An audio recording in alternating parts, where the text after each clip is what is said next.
안녕하세요. 저는 지금 현재 성북 메가스터디 학원에서 수학을 가르치고 있는 전진아라고 합니다. 네, 만나뵙게 해서 반갑습니다.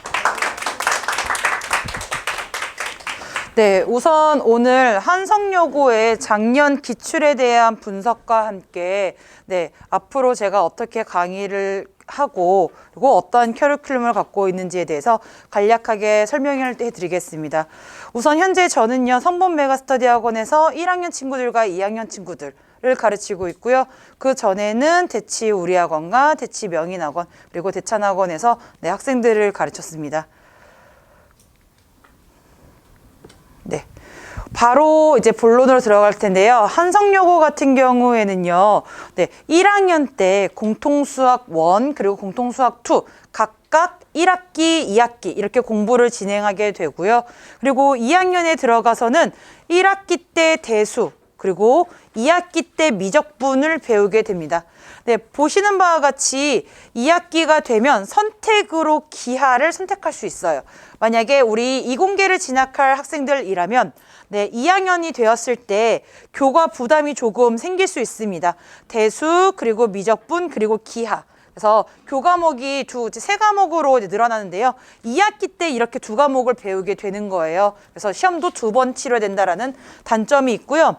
그리고 또 한 번 보시면 알겠지만 이공계를 진학하는 친구들은 3학년 1학기 때까지도 진도를 나가줘야 돼요. 학교 커리큘럼에서 보다시피 확률과 통계 그리고 미적분 2까지도 진행을 하고 있으니까 사실 3학년 1학기 때 진도를 나가는 게 부담이 된다면 이런 부분들을 앞서 선행을 해야 되기 때문에 사실 이 부분은 선택이 아니라 우리 아이들에게는 조금 필요한 수단이 되지 않을까라고 생각이 들어요. 그래서 이것들 잘 보시면서 앞으로 공부 계획을 어떻게 하면 좋을까라는 거에 대해 좀 방향을 설정해 보시면 좋을 것 같습니다. 현재 같은 경우에는 1학년 때 공통수학 1 하나 그리고 2학기 때 공통수학 2 하나 이렇게 되어져 있기 때문에 1학년 때가 훨씬 더 학업 부담은 덜 돼요. 그래서 이럴 때 사실 선택 과목 같은 거라던가 한 학기 정도 빠르게만 선행해줘도 3학년 때 진도를 빼는 일은 조금 막을 수 있을 것 같습니다. 네, 그러고 보면 이제 제가 한성여고 작년 시험에 대해서 간략하게 브리핑을 해드리면요. 우선 출제 범위는 기타 다른 학교들과 별반 다르지 않고요. 네, 그래서 너무 많은 범위도 아니라 딱 적당한 커리큘럼 안에서 나오고 있고, 문항수를 보시면 알겠지만 객관식 그리고 서답형 세문항 이렇게 주어져 있는데요. 우선 미리 말씀드리면 평균은 1학기 이 시험의 1등급 컷은 88점이었어요. 생각보다 높죠. 하지만 근데 결코 쉽게 나왔던 시험은 아니에요. 보통 다른 아이들도 그리고 우리 아이들도 마찬가지지만 1학기 중간고사 시험 범위를 가장 열심히 공부해요. 보통은 공통수학 1, 2가 있을 때 1을 더 많이 선행하고요. 그 1 중에서도 앞단원을 좀 더 N회독을 더 많이 돌렸기 때문에 아무래도 난이도로 봤을 때는 중간고사가 가장 높아요. 그리고 많이 아이들도 준비했기 때문에 평균적으로 봤을 때 공부 잘하는 아이들이 가장 열심히 준비해서 1등급 컷이 높기는 하지만 평균 점수는 50점대였어요. 그렇기 때문에 공부를 잘한 애들은 그래도 만만한 준비를 하고 왔구나라고 봐주시면 좋을 것 같고요. 제가 살짝 컨닝하겠습니다. 2등급 컷은 63.8이었습니다. 그래서 우리 2등급 같은 경우에는 조금 낮았고 제 기억에도 저희 아이들이 이 18문항 중에서 16, 17, 18 번이 조금 어려웠고요. 그 다음에 서답형 중에서도 서술형에 있는 2번, 3번 문항이 조금 어려웠습니다. 그래서 뒤로 갈수록 어려워지는 전형적인 패턴이기 때문에 우리 아이들이 공부를 할 때도 앞장만 보고 결코 쉽네라고 간과해서는 안 된다라는 점과 그리고 보시면 알겠지만 자 2차 방정식에서 세문항 그리고 2차 방정식과 함수 그러니까 연계 문항이죠. 5문항 나왔기 때문에 이 단원에 대한 문항이 굉장히 많이 나왔어요. 아이들이 많이 힘들어하는 단원이었기도 했고요. 2차 함수를 가지고만 문제를 내는 게 아니라 도형을 접목시켜서 냈어요. 그래서 보통 배우는 그냥 평면 도형을 우리가 그래프, 좌표 병원으로 돌려서 점 좌표로 꼭지점을 나타낼 수 있는가, 그것들을 활용한 최대 최소를 구할 수 있는가에 대한 문제들이 많이 나왔고요. 그리고 아직 중학교와 고등학교의 다른 점인데 중학교 때는 단순한 계산을 많이 했다면 고등학교 때는 식변형을 굉장히 좋아합니다. 그렇기 때문에 식변형을 활용한 문제들로 고난도 문항을 많이 출제했어요. 그리고 아이들이 보통은 공부를 할 때 우리 이제 학생들이 있어서 대충 알겠지만 나머지 정리하면은 그냥 반사적으로 아이들이 대입 이렇게 생각을 해요. 누구를 나눴을 때라는 말만 나와도 대입 이렇게 생각을 하는데 그런 것들의 포인트가 아닌 다른 거, 조금 더 디테일한 요소들을 많이 봤기 때문에 우리 아이들이 조금 공부를 할 때 이 문제는 이런 패턴이야 라고 외우기보단 식 전체를 보고 문제를 추론해 나가는 능력을 봐줘야지 1등급 이상을 목표로 하는, 그러니까 만점을 목표로 하는 친구들에게는 훨씬 더 도움이 될 거라고 생각을 합니다. 실제로도 이때 당시에 만점자는 적었는데 다 저희 학원에서도 나왔었고, 그리고 우리 아이들이 공부하는 걸 보면 알겠지만 모의고사만 공부를 하거나 아니면 교과서만 공부하면 안 되고요. 모의고사를 바탕으로 한 변형 문제들을 많이 하셔야 돼요. 우리 한성여고 같은 경우에는 동일하게 내는 경우는 적어요. 그래서 문항제를 봤을 때 21문항으로 문항수는 적지만 그 문항수가 적은 만큼 추론 문제를 굉장히 잘 내는 학교다라고 생각해 주시면 좋을 것 같습니다. 1학년 1학기 기말고사가 됐을 때도 기조는 비슷했고요. 그래서 별반 다를 게 없었지만 이때도 이제 아이들이 이제 뒤로 갈수록 다 어려워한다라는 걸 조금 체감을 했고, 그리고 이제 중간고사를 보고 아이들이 이제 어떻게 쓴 문제가 나오는구나를 분명히 분석을 했음에도 불구하고 사실 성적은 별반 다르지 않았고요. 그 대신에 평균 점수가 50점대였기 때문에 조금 하문항이 다소 늘어난 점이 그 점이 조금 특이점으로 보여졌었습니다. 그리고 하지만 고난도 문항은 계속 추론 문제를 바탕으로 내고 있었기 때문에 우리 아이들이 공부해야 될 점은 사실 계속 추론 문제로 유지된다라고 생각해 주시면 좋겠고요. 이 부분은 사실 25년도뿐만 아니라 24년도에서부터도 이어졌었어요. 그렇기 때문에 이 부분은 올해도 변함없이 이어질 거라고 봐주시면 좋을 것 같습니다. 제가 한성여고 이 지금 설명회를 준비하면서 다시 한번 싹 다 훑어봤었는데요. 시험 문제들은 전체적으로 대체적으로 봤을 때 평이해요.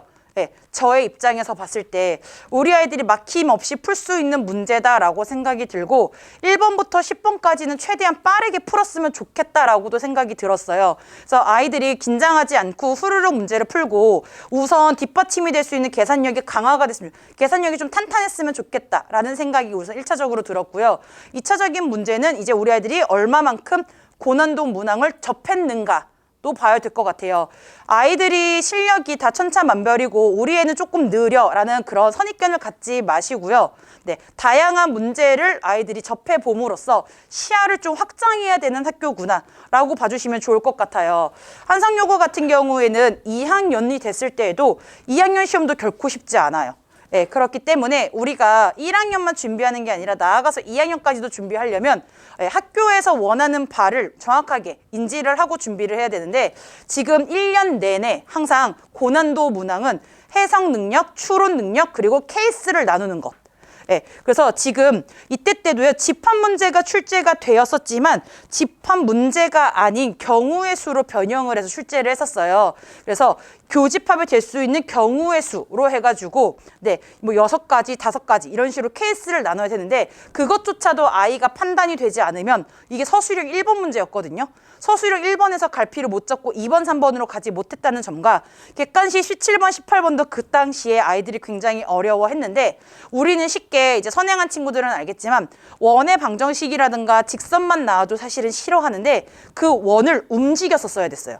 사실은 원을 움직였었어야 됐고 직선 또한 직선을 가지고 수직을 활용한 대칭을 할 수 있었어야 되는데 그런 부분들이 바로 떠오르지 않다면 17, 18 서술형 1번까지도 다 날려버릴 수가 있고 여기서 시간을 많이 할애해버리면 서술형 2번, 3번까지도 못 맞기 때문에 요 배점들이 보통 하나당 5점씩이라고 생각하시면 되거든요. 그럼 벌써 5문제 날라가면 25점이어서 70점대가 되고 제 기억엔 이 시험 이때가 1학년 2학기 중간고사가 73점인가가 2등급 컷이었나 그랬을 거예요, 아마. 그렇기 때문에 자칫하면 3등급까지도 날아갈 수 있는 위험한 상황이라서 우리 아이들이 이제 학교에서는 조금 더 이렇게 중난이도 이하의 수준을 좀 빨리 내고 어려운 것들을 확실하게 내므로써 그 안에서 편차를 두려고 하고 있으니 우리가 공부할 때에도 쉽네라고 그냥 생각하는 게 아니라 어떻게 하면 100점을 맞지? 100점을 맞는 공부를 했다가 실수로 하나를 틀려서 아쉽게 그냥 1등급에 머무를 수 있어. 아쉽게 머무러야 돼요. 너무 힘겹게 머무르면 아쉽게 머물러야 되는 거지. 그걸 가지고서 막 이제 아이들이 그렇게 공부하면 안 된다라는 점과 함께 그 다음에 문제를 풀다가 확실하게 선택과 집중을 해야 되는 순간이 와야 돼요. 아, 나 이거 빨리 빼고 다음 거 풀어야지, 시간 확보를 하고 다시 와야지 라는 생각을 해야 되기 때문에 요런 우리 여자아이들은 조금만 멘탈이 흔들려도 알던 것도 안 보이고 갑자기 눈물 나기 시작하거든요. 그러니까 그런 멘탈 훈련 같은 것들 정말 잘해야 된다는 점 남학생 보듯이 보면 안 되고요. 우리 소녀의 감성으로 봐야 되기 때문에 우리 아이들이 멘탈을 흔들리지 않고 공부할 수 있도록 좀 조심해 줘야 된다는 점입니다. 네, 마지막으로 기말고사 때는요, 다행히도 선생님들께서 쉽게 냈어요. 이제 좀 아이들에게 편하게 쉽게 냈음에도 불구하고 100점은 2명밖에 나오질 않았어요. 그렇게 이제 학교에서는 이제 마음 놓고 냈고, 솔직하게 말해서 그 1년의 와중 중에서 이때가 제일 쉬웠다라고 생각을 들고요. 그럼에도 불구하고 아이들은 왜 100점을 2명밖에 못 맞았냐라고 하면은 실수를 유발할 수 있는 요소들이 있었어요. 우리 아이들이 식은 잘 세웠는데 제한된 범위를 보지 않았다는 점. 정답은 2개 중에 하나인데 2개 다 생각했다라는 점. 뭐 이런 식으로 되게 우리 아이들이 실수를 유발할 수 있는 요소들이 있어요. 그런 것들 잘 봐야 되는데 그런 것들을 좀 공부했으면 좋겠고, 이제 이 부분에 가서는 이제 함수, 유리함수, 무리함수, 사실 그 함수 퍼레이드가 이제 아이들이 가장 싫어하는 단원이에요. 근데 아시겠지만 싫어하는 단원을 제일 좋아하세요, 학교는. 그리고 이때 처음으로 증명을 냈었어요. 한성여고에서 증명이 나올 거라는 생각을 아무도 안 했었는데 증명 문제가 나오니까 이제 또 그때 또 쫄한 거죠, 애들이. 그래서 뭔데? 난 공부한 적이 없는데? 라고 생각하면서. 그래서 안 나오는 것은 없다. 그래서 우리가 무슨 선입견을 갖고 증명은 안 나와 라고 생각하시면 안 돼요. 요즘 추세는 사실 각 학교들마다 증명이 되게 잘 나오고 있는 추세거든요. 그러니까 증명까지도 꼼꼼히 보셔야 돼요. 그러니까 절대 부등식이 왜 절대 부등식인지 보셔야 되고요. 그리고 우리가 그냥 무리수임을 증명하자라는 문제가 있었을 때 그냥 넘어가고 설명만 봐가 아니라 한 번쯤은 해보셔야 돼요. 한 번쯤은 해보시는 것을 저는 추천드리고, 그 다음에 여기 유리 함수 부분에서 지금 보시면요, 아이들이 싫어하는 단원이 최다 빈출 구역이에요. 그래서 우리 아이들이 공부할 때도 어려운 단원을 더 깊이 있게 공부해 주셔야 돼요. 거기가 킬러 문항이 나올 거구나 라고 생각을 해야 되고, 여기 저희 반에는 지금 아마 1등급을 목표, 만점을 목표로 한 애들이 많을 거라고 저는 생각을 해요. 만점을 맞고 싶은 친구들은 항상 모의고사 문제를 필수로 풀되 모의고사 변형 문제를 풀어야 되고요. 우리 학교 같은 경우에는 주관식이 있기 때문에 서술형도 공부하셔야 돼요. 작년에 저희 반 아이도 서술형 때문에 감점을 당해서 막 울고 그랬거든요. 저한테 막 울고 막 그랬는데 어쩔 수가 없어요. 어쩔 수가 없어요. 그러니까 서술형 쓸 때는 우선 학교에서 싫어하는 게 의외로 계산 과정의 생략도 싫어하세요. 저희가 딱 보자마자 120 하면 5팩이라고 나올 텐데 그냥 5라고 막연하게 쓰면 사실은 안 돼요. 한성여고는 이런 것도 싫어해요. 그러니까 그 중간 과정, 계산 과정을 빠짐없이 써야 되는 것, 그리고 필요한 것들을 무조건 써야 되는 것, 조건에 따라가 있었으면 조건을 명확하게 써줘야 되는 거. 그러니까 문제를 풀 때 그냥 뭐 가로를 T로 두자가 아니라 문제에서 12라고 12보다 작은 이런 말이 있었으면 무조건 T는 12보다 작다라는 부등식 한 번씩 꼭 써줘야 되고, 그쵸? 그리고 길 2니까 무조건 0보다 크다라는 이 부등호 하나하나 때문에 감점 요소를 굉장히 잘 두니까 꼼꼼함에 공부한다면 만점 맞는 데는 그렇게 어렵지 않게 도달할 수 있을 거라고 생각을 합니다. 그러면 저의 수업 같은 경우에는 어떻게 진행되냐면요. 제가 올해 한 반밖에 깔지 않았어요. 그래서 저희 반 같은 경우에는 등급에 상관없이 저는 학교의 출제 경향에 맞춰서 아까도 말했지만 정의부터 해서 그 정의에 따른 공식이 어떻게 생겼는지, 그리고 그 공식들을 어떻게 문제에 활용시키면 되는지, 그리고 그 활용한 공식들을 가지고 어떤 단원과 융합하여 발전이 될 수 있는지까지도 보여드릴 거예요. 보시면 알겠지만 우리 한성여고 같은 경우에는 단원과 단원의 융합이 굉장히 잘 나와요. 아까도 그랬지만 집합을 배웠음에도 불구하고 전년도 시험범위, 그러니까 직전 1학기 기말고사의 시험범위였던 경우의 수를 같이 내고요. 그 다음에 1학기 중간고사에도 2차 함수가 아니라 2차 함수와 방정식, 나머지 정리를 활용해서 끌고 오거든요. 그래서 단원 간의 융합이 굉장히 중요하기 때문에 그냥 문제를 하나로 해석하는 게 아니라 융합형을 공부해야 된다라는 점. 그래서 그런 것들까지도 다 하나의 수업 안에 녹여서 스토리처럼 하나로 엮어서 공부를 한다라는 점이 저의 장점인 것 같고요. 그러다 보니까 우리 아이가 이 수업을 들을 때 그레이드를 나눠서 나는 뭐 아직 수업 부족하니까 어려운 것들 4점짜리는 안 볼래 이런 게 아니라 누구나 다 4점짜리를 겁해야 되고요. 누구나 다 기초적인 상식, 증명, 정의까지도 같이 공부를 해야 된다는 점이 저희 반 수업에서의 장점인 것 같습니다.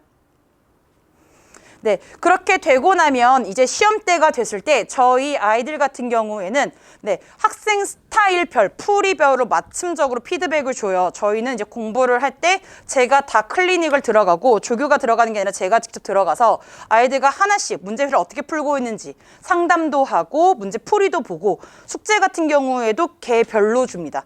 아이들이 시험 본 걸 데이터로 해서 저희가 프로그램을 돌려서 그 문제에 맞춘 아이에게 맞춤 숙제를 제시하기 때문에 옆 친구와 숙제가 다르다는 점.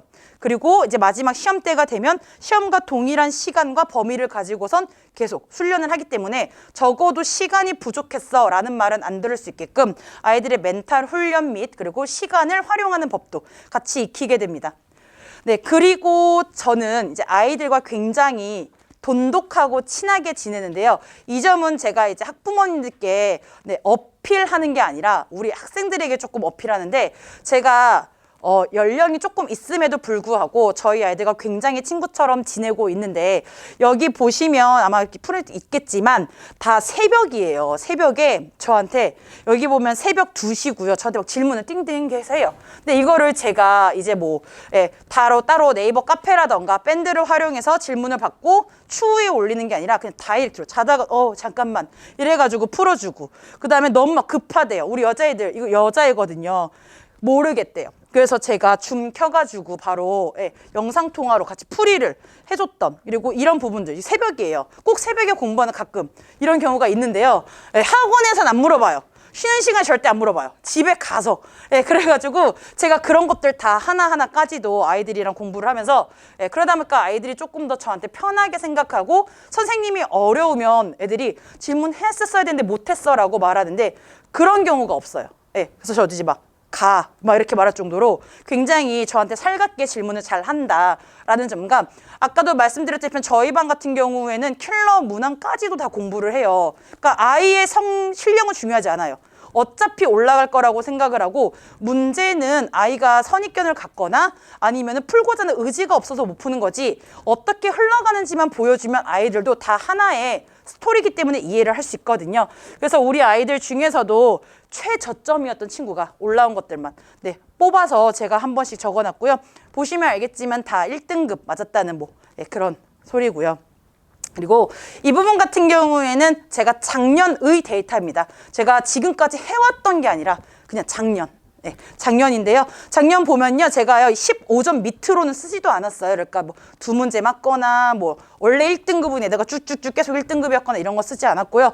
보시면 알겠지만 저 밑에서부터 제가 이렇게 올려서 데리고 온 거라서 보시면 알겠지만 지금 이름이 다 다르잖아요. 제가 작년에도 사실은 한 번밖에 없었는데도 불구하고 그 한 반에서 저희 아이들이 지금 굉장히 높은 점수를 받고 있다는 점. 그리고 작년 같은 경우는 제가 이 학원과 다른 캠퍼스를 같이 왔었었는데요. 올해부터는 저희 캠퍼스에서만 아이들을 가르칠 거기 때문에 제가 24시간 저희 학원에서 대기할 거라서 이제는 아이들이 더더욱 질문을 못 받는 적은 아마 없을 거라고 생각을 하고 그래서 우리 아이들이 더 성적이 잘 오르지 않을까라고 저도 기대하고 열심히 해보려고 합니다.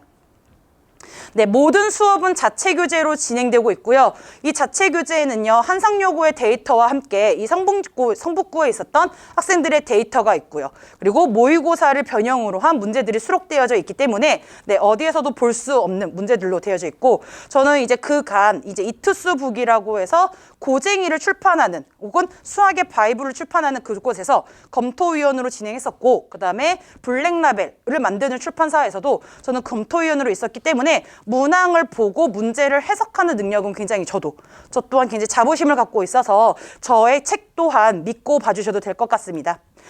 모든 수업은 영상으로 다 다운로드가 되긴 하지만 저는 영상 보강보다는 모두 다 전원 개별로 다 불러서 보강을 하는 고 있습니다. 그래서 저희 반 아이들은 영상을 보지 않고요. 저랑 따로 시간을 잡거나 제가 안 되면 저희 조교랑 시간을 잡아서 모두 다 전원 학원 내에서 보강을 이루어지고 있어서 영상만 툭 주면서 영상 봐라고 하는 수업이 아닌 아이가 결석을 하거나 혹은 변결을 해도 다 학원으로 불러서 개별적으로 시간을 잡아서 하고 있기 때문에 저희 반 증인이 있어서 아마 믿고 보셔도 될 것 같습니다. 여기 보시면요. 저희 반 수업은 화요일과 토요일로 진행되어져 있고요. 이쪽에도 또 있어요. 제가 지금 한 반을 깔았다라고 말씀드렸었는데 화토가 안 될 때는 부득이하게 이쪽 반으로 같이 연합반을 지금 구성을 하고 있거든요. 그래서 이 부분까지도 이제 학원에 문의를 한번 해보시면 좋을 것 같습니다. 궁금하신 사항은 저희 오늘 드렸던 책자에 연락처만 남겨드려도 다 제가 전화할 테니까요. 그냥 한번 연락처 남겨주시면 다시 한번 또 얘기를 나눴으면 좋겠습니다. 감사합니다.